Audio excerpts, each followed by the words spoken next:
everyone, here's Dhruv Bhutani and Siraj from FoneArena.com, and we're at IFA in Berlin, where Sony launched a couple of new products today. And we've got the flagship device with us here. This is the Sony Xperia XZ1, Sony's flagship for at least the next 6 months hopefully, and we're going to be taking a closer look at this device. So as we mentioned, this is the Sony Xperia XZ1, the flagship device from Sony, announced at IFA Berlin 2017. And here's a hands-on with the phone. In terms of design, you'd be hard-pressed to find something very unique or very different from what Sony has been doing so far. This is a new iteration, a new version of the same design language that Sony's been using for the past couple of years now. And Sony's definitely not one to catch on to the bandwagon of minimal bezels and bezel-less displays altogether. In fact, you've got massive bezels at the top, equally large bezels at the bottom, and still large bezels on the sides as well. So yeah, this is certainly not one of the smallest devices that you're ever going to come across, and which is particularly interesting given the fact this has a 5.3-inch display, and a 5.3-inch display in the same form factor. LG is giving you almost a 6-inch screen, and we really feel that Sony's dropped the ball on that front. But moving on from that, the display itself is a 1080p unit. This is a 1080p HDR panel. Once again, the resolution seems a bit low compared to the competition, and while we'd say that a 1080p screen on a 5.3-inch panel is absolutely perfect, is absolutely good enough, it's certainly not good enough to enable VR applications.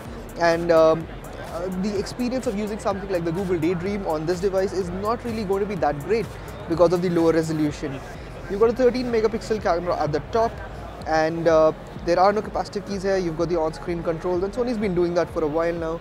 There are stereo speakers on offer, and Sony claims that they've bumped up the speaker volume, they've improved the amplifier a bit, but then again, that's not really possible to check out in a conference scenario like where we are right now. Moving over to the right-hand side, you've got the volume rocker, and this as well, it's a single key. Unlike some of the other devices or the previous Sony devices, there is not much of travel on either end. And in fact, like if you've got a pudgy thumb like I have, you'll find it pretty hard to adjust the volume since you have a tendency to press down the entire key altogether. You've got the power key below that, and in typical Sony fashion, this doubles up as the fingerprint reader.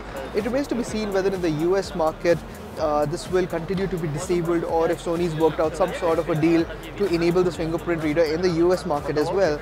And finally, possibly one of my favorite features of Sony devices is the dedicated shutter key. You can use that to activate the camera. You can also use this to switch on the, to use it like a shutter, both for stills and for videos, and that's something always really nice to have. Now, Sony's got an interesting antenna band design going on this device. All around, they've gone for a full metal finish, and they've got a relatively unconventional antenna design. Over here at the top, you can see this U-bend, and that's the antenna. Similarly on the left-hand side as well, and this is supposed to improve your radio performance. We'll be sure to test that out in a full review. Under a flap over here, you've got the, let's get that open first.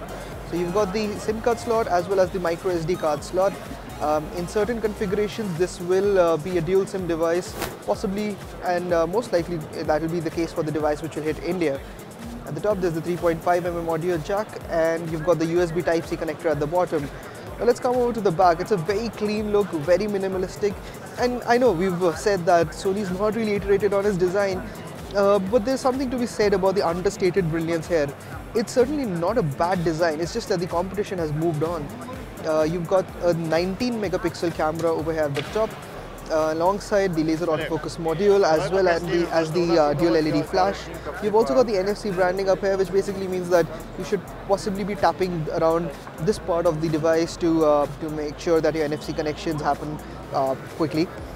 Now coming to the camera, this continues some of the innovations that Sony's brought upon with the previous flagship, which was the XZS if I'm not mistaken, and that basically entails 960 frames per second video capture. Now once again, as we talked about previously, the capture quality is not that great, and it's a very limited use case. The captured footage is also just a couple of seconds. Then again, from a technology standpoint, this is quite impressive to see. And if you find yourself relying on slow motion quite a bit, or getting into circumstances or situations where you'll have to take a lot of slow motion video, then sure, like this might be one of the few options that you have on the market. They've also bumped up the low light capabilities, bumped up the ISO range, and generally speaking, Sony claims that the camera is going to be a lot better than the previous model. But then again, that's what every manufacturer says, and that's what you would expect from the flagship device and the successor to whatever device that they had before it. We'll be testing out those claims in the full review. Let's move on to the specifications. So internally, you've got the Snapdragon 835 chipset. There's 4 GB of RAM and 64 GB of storage. As we mentioned earlier, that can be expanded. Now, one of the USPs of this phone is that it is one of the, or perhaps it is the first device to ship with Android Oreo. Android 8.0. Let's dive into the settings and see if we can spot it over there. Alright, so in the about screen you can see this is running Android 8.0 with some of the improvements that brings. Of course, this continues to be a pretty heavily skinned version of Android. It's got Sony's take on it, which in some parts is fairly stock-like, but not quite. And there are quite a few applications preloaded, and you can clearly see the AVG protection app as well. Now, something new that Sony's been doing is this new 3D creator app. And once again, it seems like a bit of a gimmick, but perhaps some of you might find some use for it. What you can do is that you can basically use the camera module at the back, and you can move it around an object to create a 3D scan. So we've got some preloaded samples, and you can see that this 3D scan was done using the camera on the XZ1, and if you have a 3D printer on hand or access to one, you can print this out and create a model. Once again, it's an interesting technology showcase, similar to what we're seeing with the 960 frames per second video capture, but how many people are going to use it remains to be seen. So the phone is priced somewhere in the ballpark of 790 euros. I'm not entirely sure of the exact pricing, and of course that's not really indicative of Indian pricing anyway. But that was a quick hands-on with the Sony Xperia XZ1. We'll also be checking out the XZ1 Compact, which is a very similar phone in a smaller form factor that might be appealing to quite a few people. On the face of it, the XZ1, there's not much that has changed in terms of design. In fact, it's just a bump up of the specifications and slight enhancements on the camera front, as well as a new software upgrade. Something which Sony really should enable quickly on their previous devices as well. This was Robotani and Siraj from FoneArena.com. If you've got any questions about this, the LG V30 or any other product from IFA, let us know in the comment section. We'll be bringing those videos out for you as soon as possible. Thanks for watching.